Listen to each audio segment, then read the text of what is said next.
Dame Somé, âgée d'une cinquantaine d'années, est commerçante d'articles divers au quartier Broukro de Bouaké.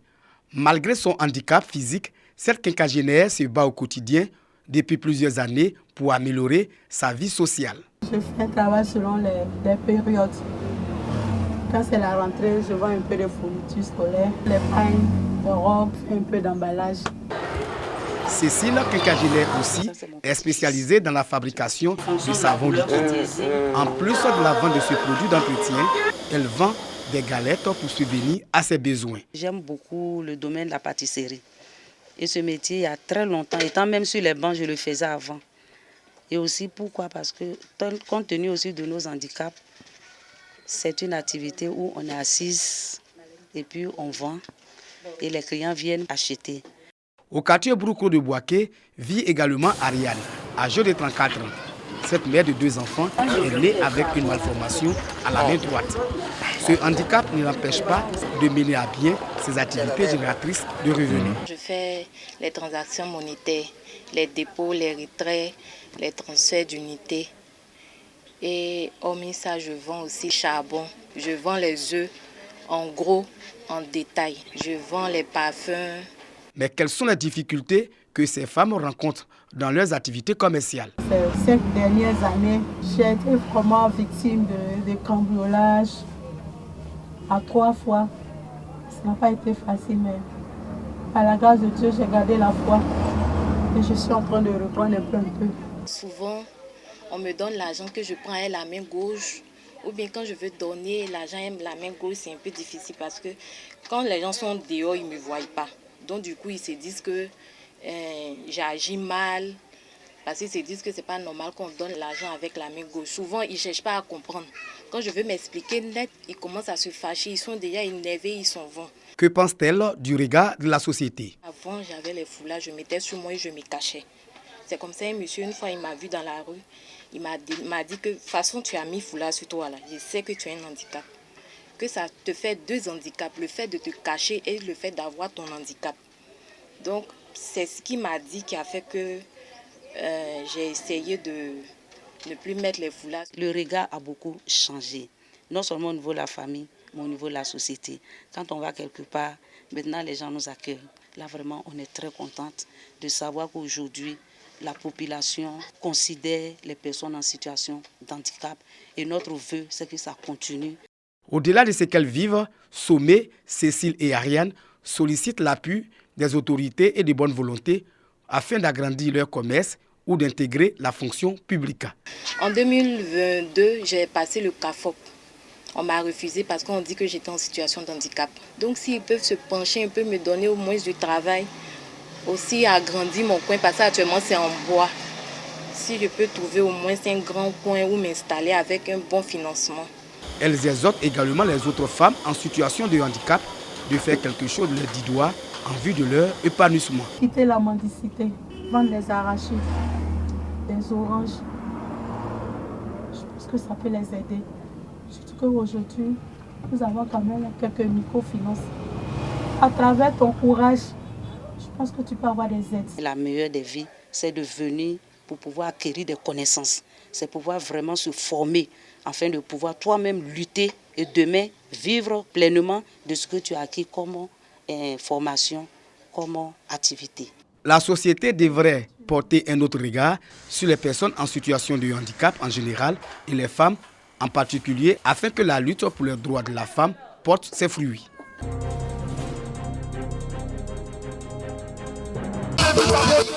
Pour leur premier cycle d'épargne, 32 associations pour la valorisation de l'entraide communautaire de Grands Atris ont présenté un bilan d'activité jugé positif. Et comme le recommandent les textes de ces associations, les membres ont procédé à la répartition de leurs dividendes qui s'élèvent à plus de 70 130 000 francs CFA. La chef du projet Women for Change a félicité les femmes pour leur adhésion massive aux AVEC et salué leur engagement à lutter contre la pauvreté par leur autonomisation. Vous avez mobilisé plus de 70 millions de francs CFA et vous avez emprunté, c'est-à-dire les crédits que vous avez pris, vous les femmes seulement de Grands Atris, plus de 74 millions de francs CFA.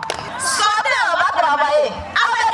pour nous les femmes. Donc, unissons-nous et puis travaillons. Seul le travail paye. Les femmes membres avec de grands attraits ont bénéficié du soutien de la maire de cette commune qui les a encouragées à persévérer dans la voie de l'autonomisation. C'est que depuis l'avènement des associations pour la valorisation de l'entraide communautaire, les femmes sont dans une dynamique de relèvement économique grâce à laquelle elles ont aujourd'hui les moyens de se prendre en charge par l'exercice de quelques activités génératrices de revenus. Qu'une femme soit capable d'aller au marché, d'acheter ce qu'elle veut pour son enfant, acheter ce qu'elle veut pour son mari et pouvoir revenir à la maison et être contente d'avoir pu le faire elle-même sans attendre qu'on ait vendu les VA. Vraiment, toutes les femmes de Grands Atri doivent s'inscrire à l'AVEC.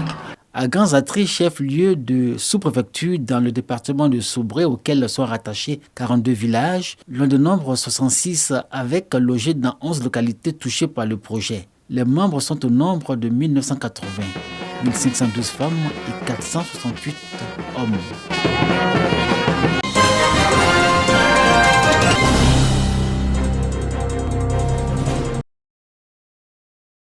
Dans la région du Sud Komoué, à une quinzaine de kilomètres de Noé, Nougoua.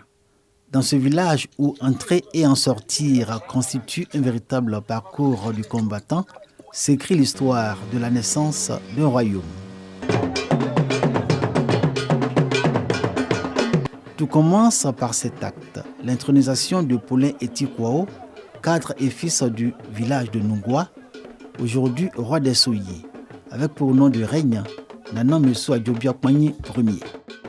Anna Eti Kwao Pourel Oti socialement roi premier Idmama Awasoyole Messou Adjobia premier.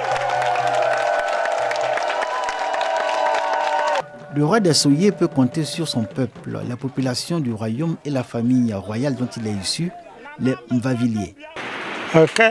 Par la grâce de Dieu, les choses se sont bien passées. Le roi est intronisé. Le roi de Soché va travailler avec tous les autres rois de la région du Sud Komoué pour que les choses puissent bien avancer. Mais il faut reconnaître que chaque peuple a son identité.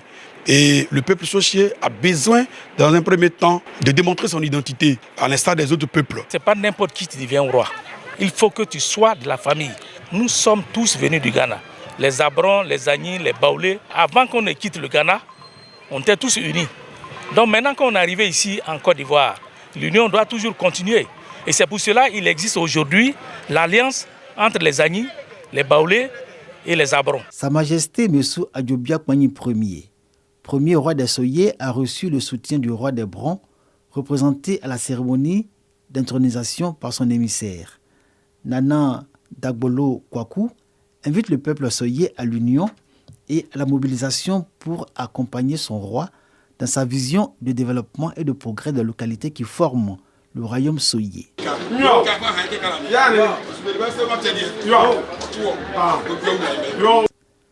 Les Soyers sont un peuple venu du Ghana et forment aujourd'hui le royaume éponyme. Le royaume soyer est composé de 14 villages où l'agni est la langue parlée. Noé est le chef-lieu de sous-préfecture des villages qui sont établis du côté de la Côte d'Ivoire. Au plan administratif, 3 de ces 14 villages soyers sont rattachés au Ghana. Ce sont Nougoua Ghana, Elubo et Kokotaon. Pour autant, ces villages demeurent sujets de Sa Majesté Adjobia Kwanyi Ier et lui doivent obéissance et soumission. Depuis 10 ans, nous devons faire cela, mais nous avons attendu, patienter, et aujourd'hui, nous avons trouvé quelqu'un qui peut nous représenter. Nous demandons la cohésion, le vivre ensemble, et c'est ce que nous faisons, parce que les villages du Ghana, qui sont Kokotaon, Nougoua Ghana et Elibo, donc quand il y a un événement, ici en Côte d'Ivoire, un événement malheureux ou heureux, ils viennent participer. C'est ainsi que nous aussi, quand il y a un événement à leur niveau là-bas au Ghana, nous participons. C'est vrai qu'ils sont Ghanéens, mais nous sommes tous Sochiers. Le peuple Sochier à lutter pour son indépendance, nous bénissons le nom du puissant.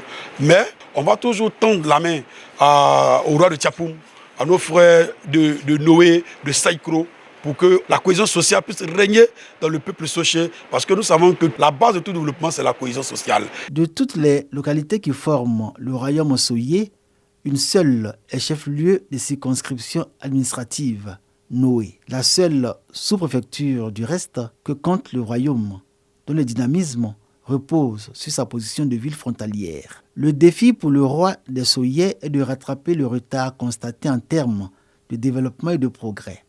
Il appelle dans cette perspective, dans un élan de solidarité, de cohésion et d'union, filles, fils des quatre, à leur responsabilité pour fédérer leurs énergies au service du royaume pour son essor. Nous sommes très heureuses d'avoir enfin notre roi chez nous.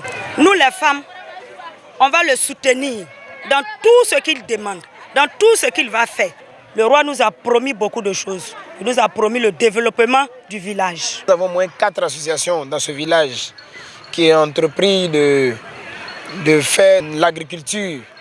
Elles ont déjà bénéficié de certains préfinancements. C'est un signe majeur qui prouve que le roi est en train de nous aider pour le développement du village. Le peuple Soye écrit une nouvelle page de son histoire. La formation d'un royaume et l'intronisation de son roi consacrent l'affirmation de son identité et sa sortie du royaume Adouvlé-Soye avec pour siège Tiapoum. Le royaume Adouvlé-Soye auquel hier encore étaient rattachés les 14 villages qui forment aujourd'hui le nouveau royaume Soye au plan de la tradition. La naissance du royaume Soye, un désir secret longtemps nourri par ce peuple est aujourd'hui réalité.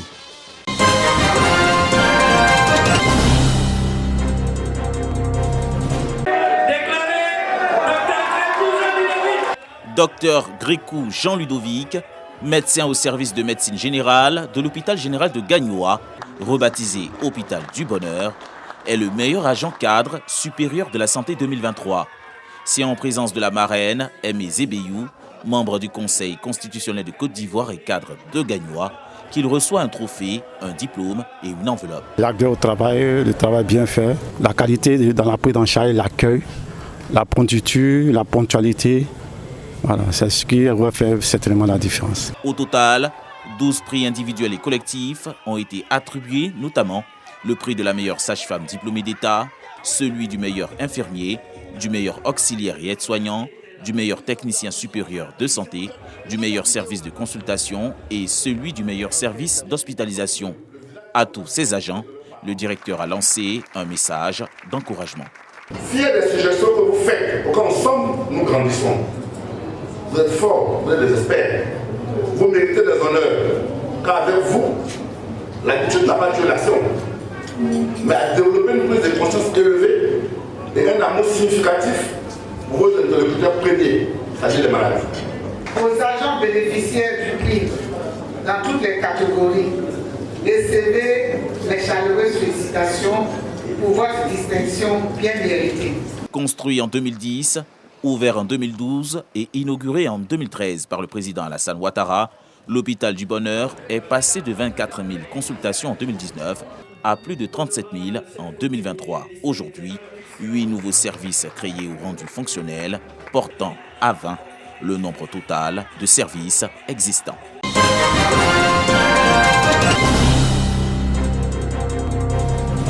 Promouvoir le dialogue et instaurer un climat de paix au sein des communautés religieuses. Un engagement de la plateforme nationale du dialogue interreligieux contre l'extrémisme violent. Les membres de cette plateforme ont sillonné plusieurs localités de la région du Tchologo pour sensibiliser les populations et surtout impliquer les femmes dans le développement de leur communauté. À notre arrivée, nous avons constaté qu'il y a une communion entre les populations. Chrétiens et musulmans sont en parfaite harmonie. Nous invitons les habitants à cultiver davantage l'amour, le respect et la tolérance. Pour les autorités locales et coutumières, cette plateforme contribuera sans doute au renforcement du climat de paix et de stabilité dans le Tchologo. Nous sommes très contents de votre arrivée dans cette localité. Outre la région du Tchologo, la plateforme nationale du dialogue interreligieux contre l'extrémisme violent compte étendre ses activités sur le territoire